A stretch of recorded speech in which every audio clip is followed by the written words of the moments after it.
Nous devons ensemble avoir conscience que nul autre que nous-mêmes ne viendra sauver notre nation et que cela exige de chacun de nous une mobilisation tous azimuts.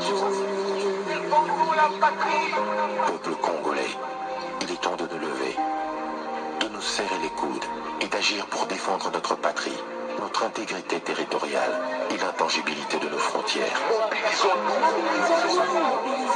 La République démocratique du Congo est victime d'une nouvelle agression rwandaise et des actes criminels et terroristes du M23.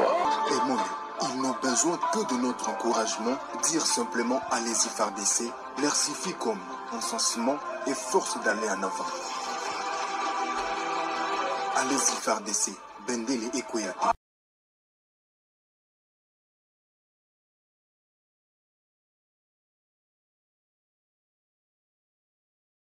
Bonsoir, bonsoir, bonjour, c'est Congo News 24. Bande Konanga, comme toujours avant de commencer notre émission, nous disons merci à Dieu. Nous disons merci à nos chers abonnés et téléspectateurs qui nous suivent partout dans le monde et en RDC. Bande Konanga, soyez les bienvenus. À la une, chers téléspectateurs, le chef de l'État a reçu en audience Bandeko, la famille Alexandre, qu'on retrouvait sans vie au Canada. Bandeko, Mokonzamboka ayambi babotinaï. Et puis Mokonzamboka ba arrangé nyonso amboyo ambassadeur pour corps et Kene Kinshasa. Tous à la connecter, peut-être développer une émission.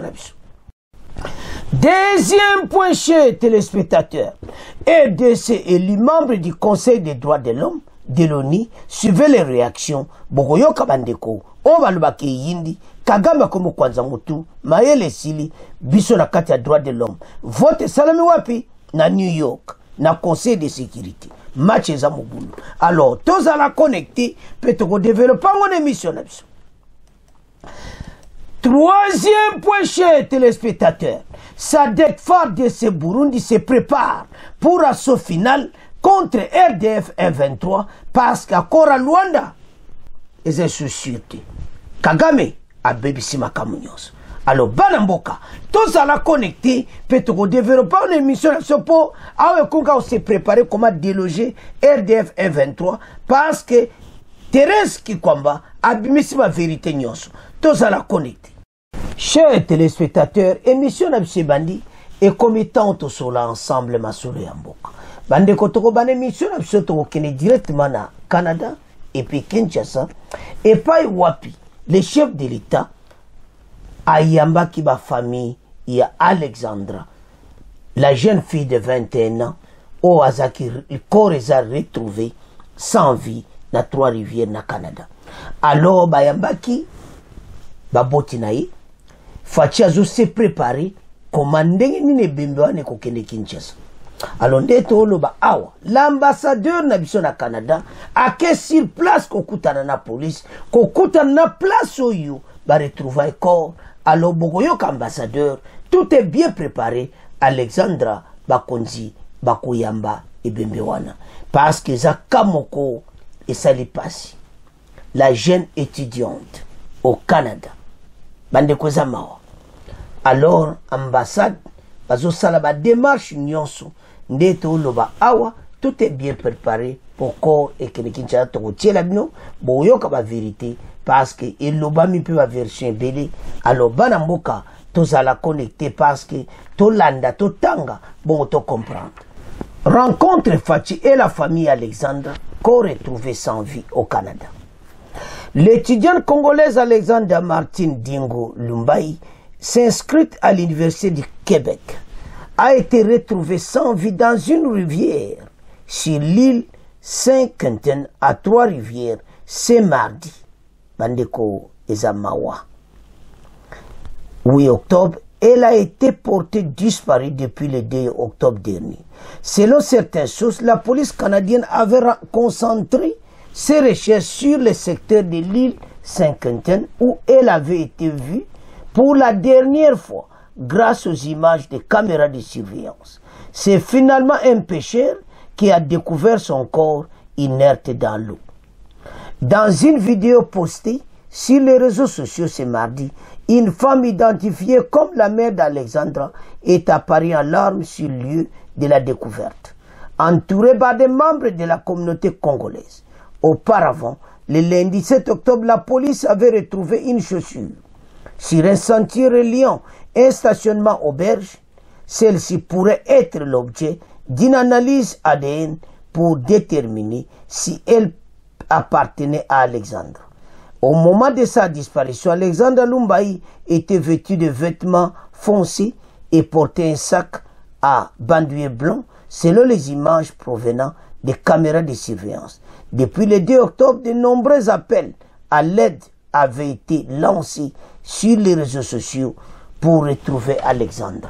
Bandeko, police à Salakinyoso, Moussana ba pena très bien, corps, parce que ba talaki na ba caméra, ba moni dernier mouvement na ye, alors ba caméra de surveillance est là ici. Alors bandeko et salimawa. Alors ambassadeur na biso na Canada akendaki China lieu akende pe kokutana ba police pour arranger la situation. Bandeko gouvernement o eza responsable il faut tondima parce que sokozo tala travail à boye bandimi ozomona clairement été bayamba korwana et puis gouvernement a s'en charge. Ambassadeur azosala ba démarche nyonso pour corps et kende Kinshasa. Alors bandeko eze sengo d'abord comme na gouvernement apora fatia kutana ba boti oyo bazana Kinshasa. Alors zo sala mawa parce que moi na âge à 21 ans et bembene ba kutana mai alors ça passe. Alors corps boibika ke bemesena na mai corps vraiment et comment dire ko beba quoi pour bimi déjà. Alors à quoi ina mai comment? C'est ça la question oyo et belé bakutuna mais toyo kawa ambassadeur na Canada a expliqué biso ndema kamangweza. Alors tokende en direct à Canada tolanda ambassadeur pe ba reportage ndeginandi. Ici à Kinshasa, le gouvernement, à travers la vice-ministre des Affaires étrangères, Gracia Yamba Kazadi, travaille avec la famille, mais aussi avec l'ambassade du Canada en RDC pour le rapatriement de la dépouille de l'étudiante congolaise de 21 ans de l'Université du Québec. Les trois parties ont évoqué l'évolution de l'enquête policière, mais aussi les prochaines étapes dans ces dossiers. Écoutez tour à tour l'oncle de la victime et l'ambassadrice du Canada en RDC. Nous venons là de rencontrer la vice-ministre des Affaires étrangères qui nous a reçus parce que vous comprendrez que, outre la famille souffre, parce que c'est notre fille, c'est notre enfant, c'est notre sœur, mais c'est un problème d'État parce que c'est une citoyenne congolaise qui est allée pour les études au Canada et qui a trouvé une mort atroce. Et nous remercions le gouvernement par rapport à ça. Merci. De la jeune étudiante congolaise qui a été retrouvée, dont le corps a été retrouvé hier à Trois-Rivières dans la province de Québec. Donc nous avons discuté de l'enquête policière qui progresse, les prochaines étapes, le rapatriement, mon rôle comme ambassadrice du Canada ici en RDC et le rôle de l'ambassadeur de RDC à Ottawa pour faciliter le rapatriement le plus rapidement possible en RDC. C'est une très triste histoire. C'est un dossier signé Blaise Makassi. Parlons de cette triste nouvelle qui affecte la communauté congolaise vivant au Canada. Le corps d'Alexandra Martine Djengo Lumbai, étudiante au Canada, a été repêché à la marina de l'île Saint-Quentin où elle avait été vue pour la dernière fois. L'étudiante de 21 ans a manqué à l'appel depuis mercredi dernier. Une enquête est en cours afin de déterminer les causes et les circonstances de la mort de la jeune femme. L'ambassadeur de la RDC au Canada, Joska Kabongongoy, qui s'est rendu à Trois-Rivières, lieu du drame, a exigé l'autopsie sur les corps retrouvés afin de déterminer les causes de cette disparition. Vous pouvez l'écouter dans cet extrait.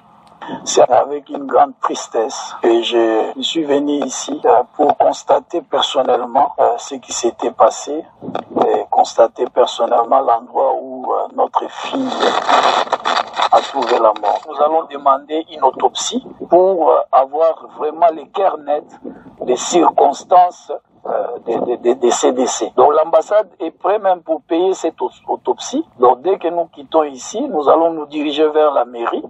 Aussitôt que nous aurons quitté la mairie, nous allons nous diriger vers la morgue, mais nous exigeons que les enquêtes se poursuivent parce que nous avons besoin de connaître la vérité sur la disparition d'Alexandra. Nous sommes en contact avec la famille. Le gouvernement congolais est en contact aussi avec la famille. On est en train d'accompagner.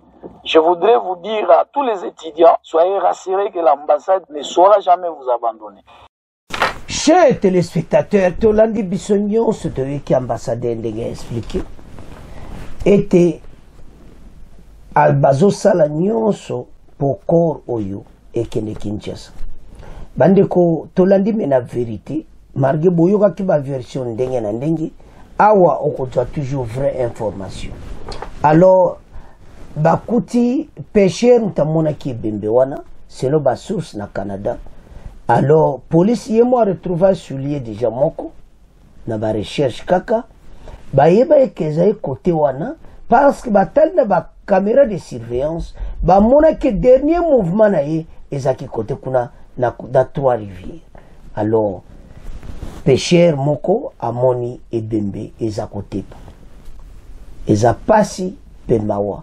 Alors, ndeto loba awa corps bako se préparer ndeni bako korwa ne kokende Kinshasa bakonza mboka nde bomoni le chef de l'état ayambi famille bande ko plaisir yango wana bakonzi bazozwa baza ba responsable bayambi ebembe wana kusunga famille na ndengo na ndingi mama na lelaki mingi and ebele bayoka kia na télévision ebele bolane na réseaux sociaux.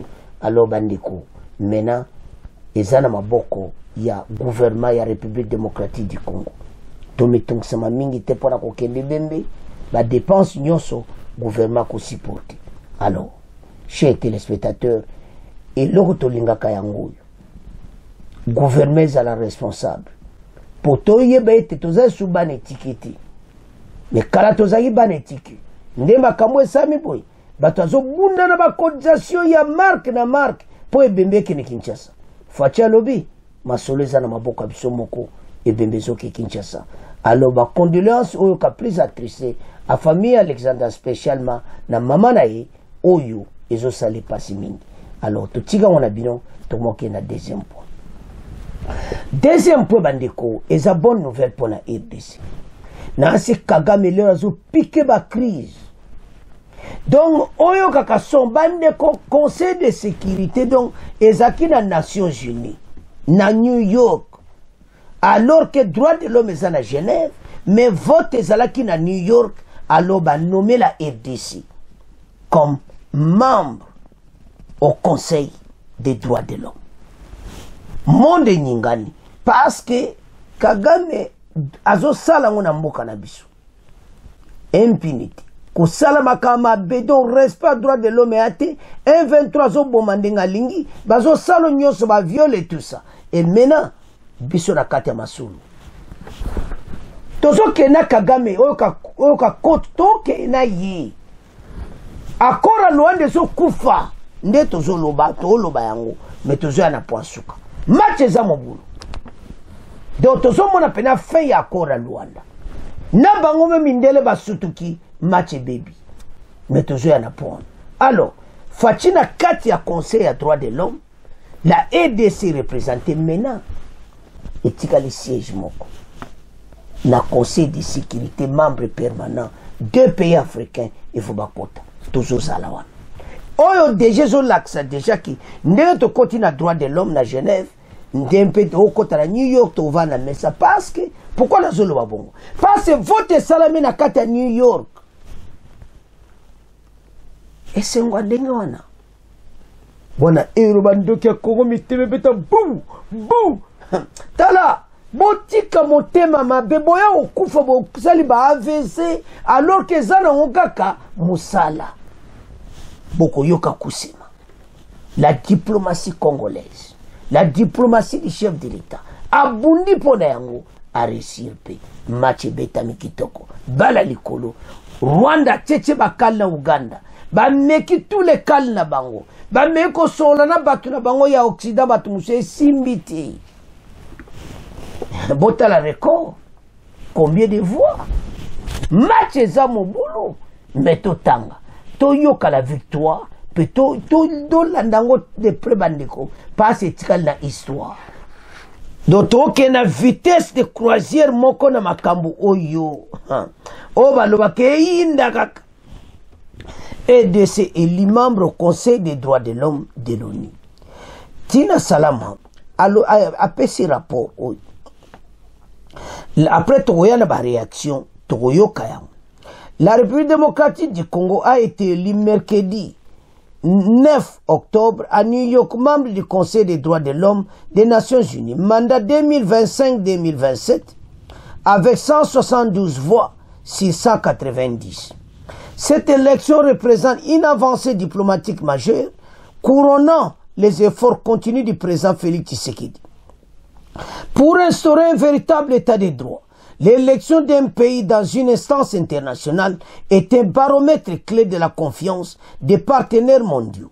Nous pouvons nous réjouir des soutiens internationaux de notre pays, a déclaré Tina Salama, porte-parole du chef de l'État. Cette victoire diplomatique reflète également un engagement sans relâche et une vision claire pour un avenir où les droits de l'homme des citoyens sont pleinement protégés. La RDC aborde ce nouveau défi avec détermination. C'est aussi un signe fort de retour de la RDC sur la scène internationale, massivement par la communauté internationale, ajouté Tina Salama. Tobunga Banaso 2017, Baïbi se le soutient. Fatia Yazong Simboka la place nango. Bande koma kamoza minene. Tojongi sur la scène internationale et maintenant monde des akotala. Balobi mais oyo kaka EDC biso tozo ya malem tozo ya match silité toko kene na conseil de sécurité de l'ONU. Les messages de félicitations bani koko ya Maroc batu babwaki message oyo ka somo. Les félicitations ne cessent de tomber depuis l'élection de la RDC au Conseil des droits de l'homme des Nations Unies pour les années 2025-2027. Le dernier message en date est celui de l'ambassadeur du Maroc à Kinshasa rapporte l'agence congolaise de presse. Nos sincères félicitations bandeko et pas ya Mokonzamboka parce que yenda Salimasulu alors inconditionnellement pour la RD inclut l'ambassadeur Rachid Agassim. La République démocratique du Congo a été élue ce mercredi 9 octobre membre du Conseil des droits de l'homme des Nations Unies avec 172 voix. 690 votant le vote est élu bandeko à New York aux USA au cours de l'Assemblée des Nations Unies. Boyokia. Match Zamobulu kitoko oyo kaka Kagame ozana problème sérieux parce que ndenge totala déjà oza déjà donc ata donc nous en kwanza no oza déjà nassé parce que ba droit de l'homme nozo boma na RDC biso moko to saloma mo mona nde to pesa parce que kuna to comme na droit ya maloba. Alors bana mboka sans plus tarder tolanda extrait oyo bongo to développer to yo kandenge nini banomaki masolo kitoko avançons. Élection de la RDC comme membre au Conseil des Nations Unies aux droits de l'homme, les réactions des ONG de défense des droits humains continuent d'alimenter les débats. Tout en saluant cette nouvelle, l'Association africaine de défense des droits de l'homme, ASADO, et l'Association congolaise pour l'accès à la justice, ACAJ, affirment que cette élection est une responsabilité et une interpellation des autorités à plus d'actes concrets dans la promotion et la protection des droits humains.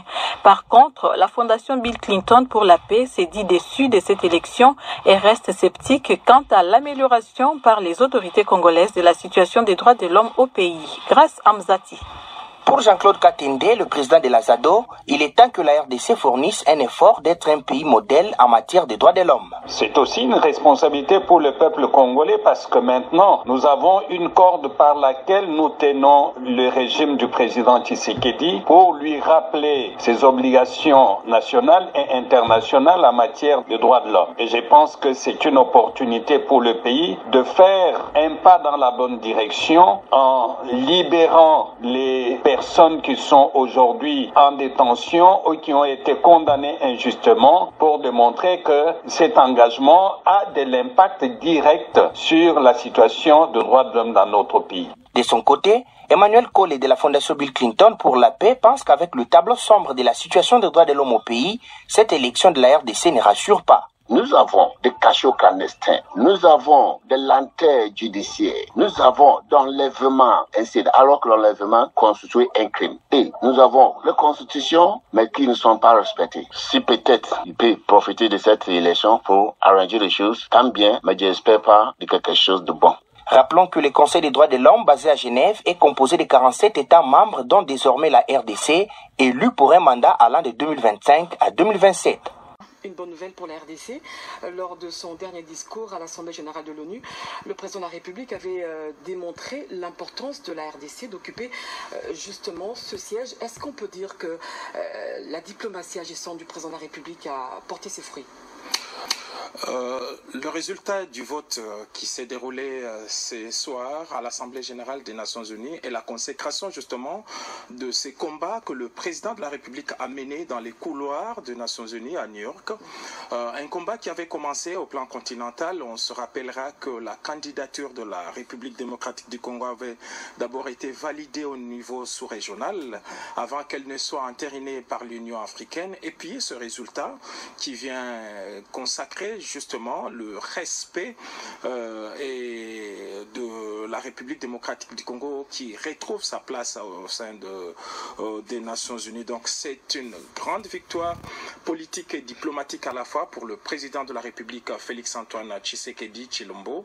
Et aujourd'hui, donc en ce moment d'ailleurs, notre mission permanente aux Nations Unies est en fait avec toutes les autres missions permanentes autour de Madame Thérèse Kayikwamba, autour de l'ambassadeur Zenom au Congo pour fêter justement cette victoire parce que beaucoup pensaient que la RDC n'y arriverait pas. Les résultats est sans appel en termes de pourcentage, c'est 94%. Oui, justement, élu avec 172% sur 190, comme nouveau membre du Conseil des droits humains, est-ce que la RDC à ce poste aura un droit de veto ou bien ça serait un simple observateur? Non, le Conseil des droits de l'homme des Nations Unies n'est pas le Conseil de sécurité. C'est une instance créée en 2006 dans le but de renforcer la promotion et la protection des droits de l'homme dans le monde. Sa mission est de pouvoir traiter les situations de violation des droits de l'homme et de formuler des recommandations à ces sujets. Son siège se trouve à Genève. On se rappellera qu'il y a 2 ans, le président de la République avait fait un discours historique qui lui a permis de dresser justement la situation des droits de l'homme et tous les efforts qu'il a entrepris depuis son avènement à la tête de la République démocratique du Congo. Et je crois que tous les États se sont souvenus de ces faits réels et factuels et qui se traduisent par ces votes au niveau de l'Assemblée générale, l'instance qui réunit tous les États du monde entier. Exactement, Giscard Koussima, quel sera le rôle principal de l'RDC au sein de ce Conseil?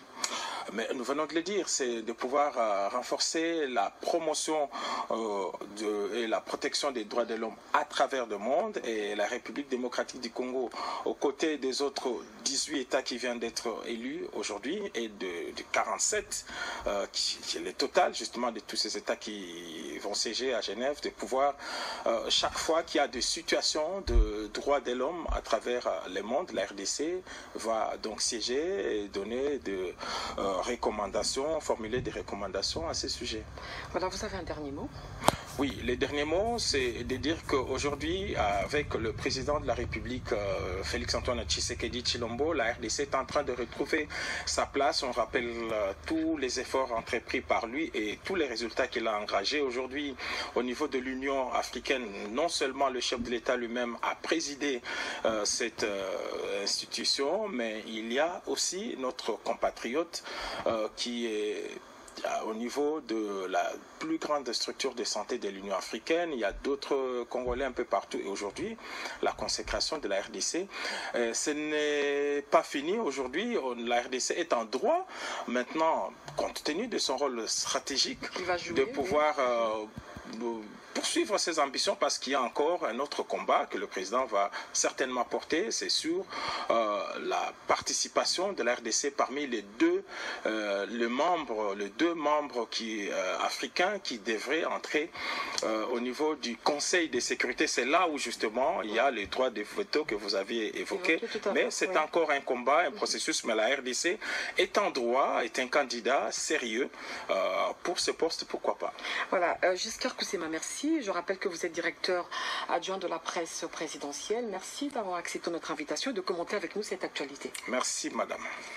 Chers téléspectateurs, Tolandi Bissonios, voilà la RDC élu membre au Conseil des droits de l'homme de l'ONU. Et puis, votre salami la Suisse, votre salami la New York, na Conseil à sécurité à l'ONU. Donc 2025 à 2027 pour 2 ans. To continue kadoto kozala kakawana. Et puis il y a Mibale. Dossier M. Zozela. Il y a membre permanent des pays africains. Il faut pas qu'on la messe. Il faut chercher candidature. Bato tout bazako boya candidature. Ko simba te boti karabino. Yango wana moni place moté ma besi ko mwana.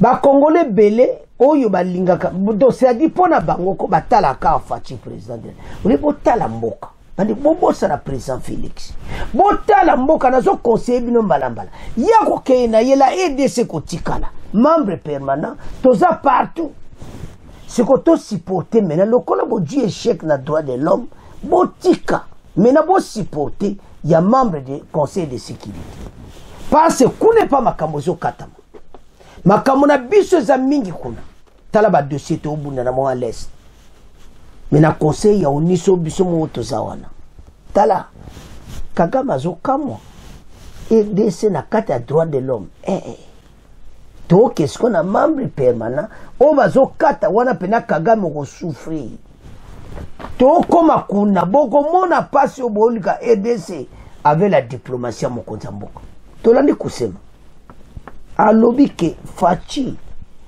bande ko tamoko mboka osala travail tina salama lao expliquer en écrit de totangi et puis bolandi na monoko yemoko ya communication à présidence kusema a expliquer ango mokonza mboka travail na yi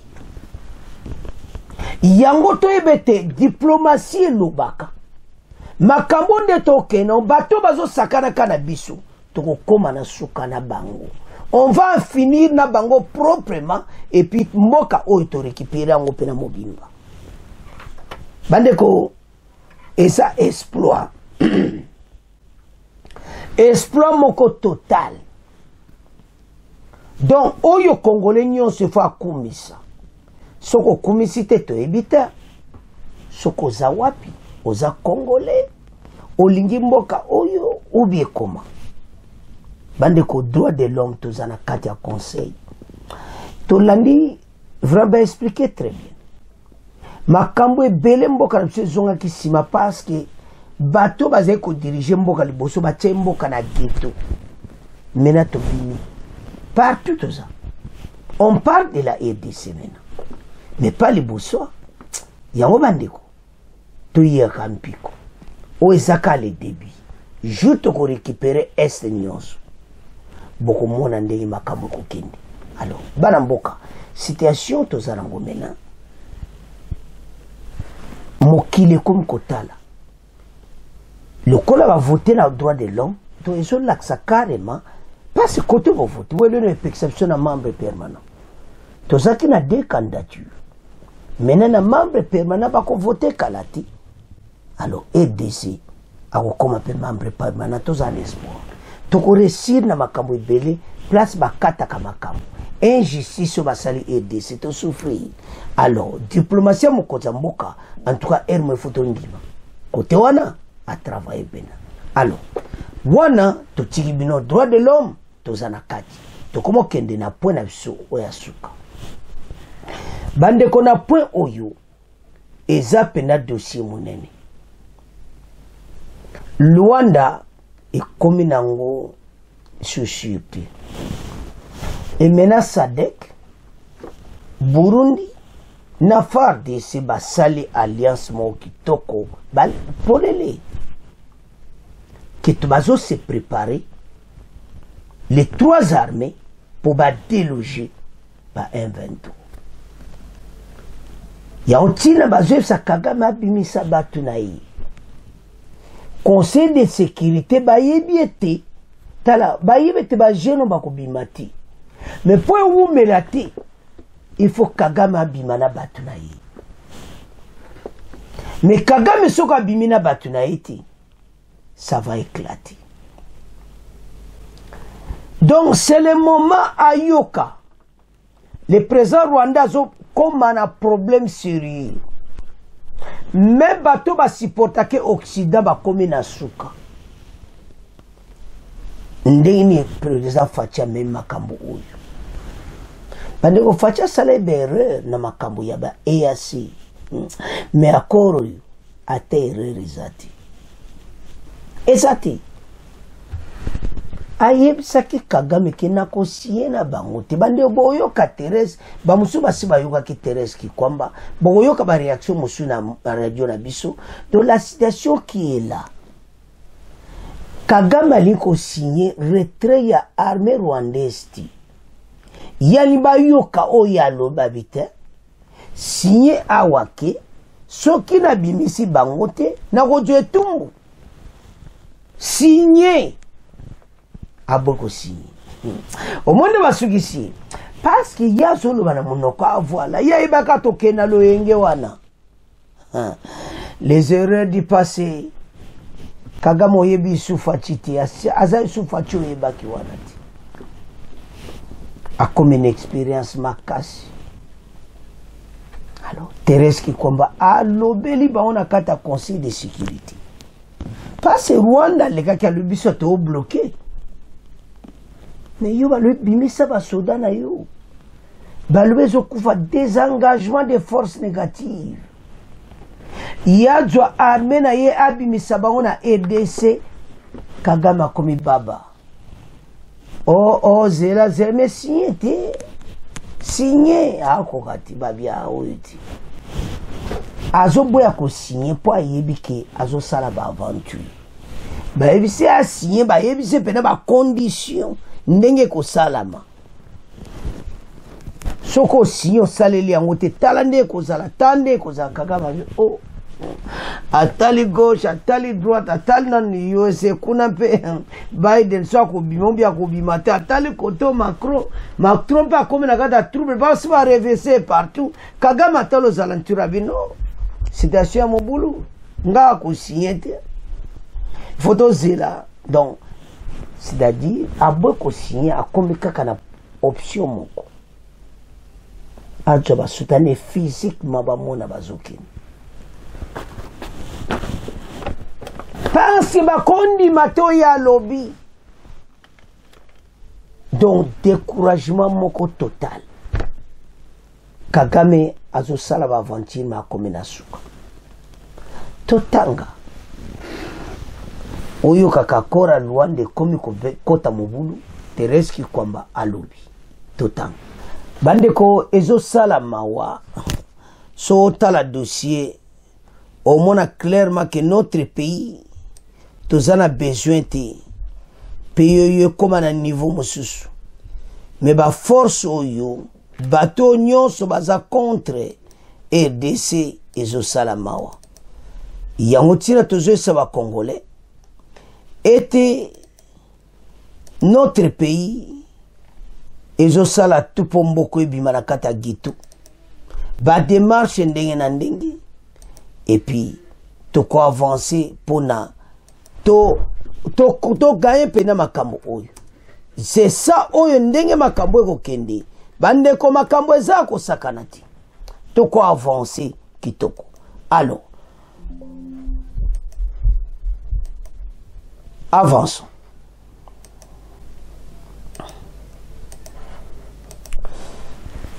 Sadek FARDC Burundi force se prépare pour déloger nde omona bango batelemi na ngomba baza kotala ndeni bako déloger armée rwandaise bango wana ba force à Burundi ya Sadek et puis ya FARDC baza na ngomba bazo se préparer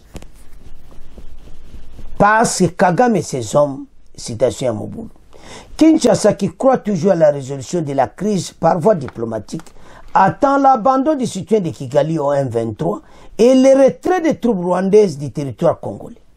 Intervenant mardi 8 octobre 2024 devant le Conseil de sécurité des Nations Unies, la ministre des Affaires étrangères, ministre d'État, coopération internationale francophonie, a une nouvelle fois appelé les Nations Unies à imposer des sanctions ciblées contre le commandement de l'armée rwandaise impliquée dans le soutien du M23 dans l'Est de la RDC.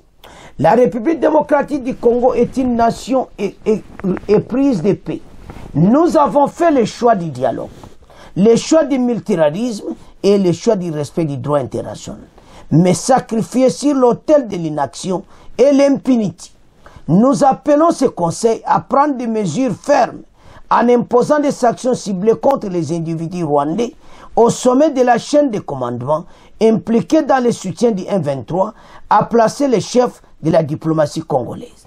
Par la même occasion, elle a justifié cet appel se basant sur le rapport CMC de l'envoyé spécial du secrétaire général de la région du Grand Lac Wangxiang, la mise en œuvre du cadre de paix de sécurité de la région. Qui combat le bina bango boui. Kagame a boui kobimisa batunayi, aboy ko abandonné parce que l'on bayokana ki na plan wana abandonné ba M23 adjo armée ne mobimba a quitté EDC Kagame aboy parce que tout ça tiki bango matisilina. Et pourquoi ba je se katika bango parce que bango ba mutu makasi bango ba okité armée rwandaise ndenga zawana il faut quitter la EDC. Baza ko insisté na Kagame a quitté. Yali ko quitté te ya Kagame ba M23 na yi. Les rapports que nous avons tous sous les yeux mais à lumière l'air direct dans les attaques, les rôles directs dans les attaques contre les territoires congolais, y compris sur des camps de déplacés internes et coordination avec les groupes armés. Nous demandons donc que ces sanctions incluent l'interdiction de voyager, des gels d'avoir, les mesures économiques, de mettre terme cette ingérence des solutions des menaces de paix et de la sécurité régionale. Le Conseil de sécurité doit réaffirmer avec force les principes fondamentaux qui constituent le socle de notre patrimoine de multilatéralisme, la justice, l'irréversibilité et la paix. Pour les membres du gouvernement soumis dans l'Est de la RDC Bandeko, à Lobiboui, message Néasuka. Ma présence ici est un appel de l'obligation sacrée du Conseil de préserver la paix et la sécurité internationale. La République démocratique du Congo, donc, avec colère, parce qu'il faut bateau ça. Oh, la crise qui persiste à l'est de mon pays, orchestrée, alimentée par les forces extérieures, met en péril cette paix, non seulement pour nous, Congolais, et la région tout entière. Mathieu Mobulu. Tolanda Tereski Kwamba, Tolanda Oezoleka, et puis trop développer. Ndebozo mona FARDC na Sadek, bazo se préparer, parce à kora loin des okufa nango. Allez, to attaquer Bitumbe Banda. Mathieu Mobulu, Tolanda, extrait Oyo, bongo to avance. devant le Conseil de sécurité des Nations Unies, lors de la séance d'information sur la région des Grands Lacs à New York, la ministre des Affaires étrangères, Coopération internationale et Francophonie a présenté les 3 obstacles qui freinent le processus de Luanda, notamment la neutralisation des FDLR et le désengagement des forces négatives. Pour Thérèse Kaikwamba, le Rwanda ne donne aucune garantie de la réussite de ce processus. Suivez un extrait à ce sujet. Le Rwanda rejette toute clause de responsabilité dans un éventuel accord de paix, ce qui soulève de graves interrogations sur la sincérité de son engagement envers la paix. En République démocratique du Congo, nous acceptons pleinement d'être tenus responsables de nos actes, car le principe de responsabilité est le socle de toute résolution de conflit. Il impose à chaque partie de respecter scrupuleusement ses engagements avec rigueur et sincérité. Lorsqu'un accord est violé, le principe commande des conséquences claires et sans équivoque, qu'il s'agisse de sanctions ou de poursuites judiciaires, pour que justice et droit international ne soient pas de simples mots, mais des réalités. Sans responsabilité, il ne peut y avoir ni confiance, ni paix durable. La République démocratique du Congo réaffirme la nécessité impérative d'un mécanisme de justice régionale pour répondre aux violations flagrantes du droit international commises depuis la résurgence du M23 en 2022. Le Rwanda refuse catégoriquement l'inclusion de toute disposition visant à intégrer ce mécanisme dans l'accord de paix actuellement en discussion. Ce refus obstiné dévoile sans ambiguïté l'intention du Rwanda d'échapper à la lumière de la justice. Premièrement, le plan harmonisé pour la neutralisation des FDLR et le désengagement des forces. Ce plan repose sur 2 volets. L'un pour la neutralisation des FDLR et l'autre pour le retrait des forces rwandaises. Dès avril 2024, la République démocratique du Congo a élaboré son plan de neutralisation des FDLR, avec précision et incluant une évaluation complète de la menace, des opérations militaires et un suivi rigoureux des résultats. En revanche, la contribution du Rwanda sur le retrait des forces se résume à une simple promesse de retrait sans garantie ni détails concrets, créant un déséquilibre qui compromet l'application cohérente du plan. Pire encore, le Rwanda conditionne son retrait à la neutralisation des FDLR, un chantage qui viole les principes fondamentaux du droit international. Pour que ce processus ait du sens, il est impératif que les 2 volets soient mis en œuvre de manière concomitante. Seule une simultanéité peut assurer la crédibilité et l'efficacité d'un plan qui aspire à restaurer la paix dans la région. Deuxièmement, le Rwanda rejette toute clause de responsabilité dans un éventuel accord de paix. Chers téléspectateurs, Tolandi Bissonyonso, ministre d'État Indisi, Toyoki ba réaction de Genandingi. Donc c'est-à-dire, Kagame bayebisi nande bayokanaki bisoto attaqué ba FDLR. Kagame atika M23 ye ajo arme ne mobimba ba bima na RDC parce que ya zolo bakeba M23 baza ba Congolais atika bango yakende abia osigné. Donc c'est-à-dire copie Koufi Kagame a commis la fin. Maintenant, est commis par force. Parce que les 12 awa, bakokutana, Kagame fa signer qu'abimisa ba soda na ye, ba pese na délai exact azobima. Alingiti alors ba sengi bena komi makambo ya minene. Bandiko, qu'est-ce qui va se passer? Kagame otia mutu makasi. Bitumbe kotoka ya profite ko benda ba minene na guerre wana. Mais fait ne fait à perdre ya. Sadek a dû force mandat ya ONU. Ayena force à kosaka. Te boye bete mandat ne sur le 15. Donc il en a encore à zawan. Donc match za mobulu menaza mandaté na Nations Unies. Donc c'est la fin ya Kagame. Guerre aussi là. Ya antine bazo tori qui peri ba territoire nyonso. Condition ba pesier Kagame azana problème. Et maintenant ba force misato basangani. FARDC SADC na armée burundaise to sangani soki Kagame akokoka. donc ndenge makambo ekokende ezala kosakana te, mais Kagame akozwa basanction makasi malamu ayoka aretire armée na ye. Situation ezo se passé na plein ya sécurité des Nations Unies. Thérèse Kikombaza ko expliquer nyonso ke biso lingi pe biso kutu batokufi tozana baputo ndimi yango ete biso toko sacrifier ko bengana edele wana na EDC parce que edele wana so ezaba montage na Kagame, mais quand même bayebi ba place bazali babimisa bango baso bunda na babimisa bango, mais Kagame côté na di ko sala ta empathy depuis baso la ki asali loko balobaki te abandon ya M23 ba côté wana tika et puis adja batuna zonga na bango Rwanda. Kagame asali loko te et maintenant ekozala siko koma c'est par force. Donc ça va se passer la même chose de Salamaki en 2012. Mais cette fois-ci, FARDC a un rôle important pour que Kagame a quitté le sol congolais. Entre les rapidité c'est la fin bateau.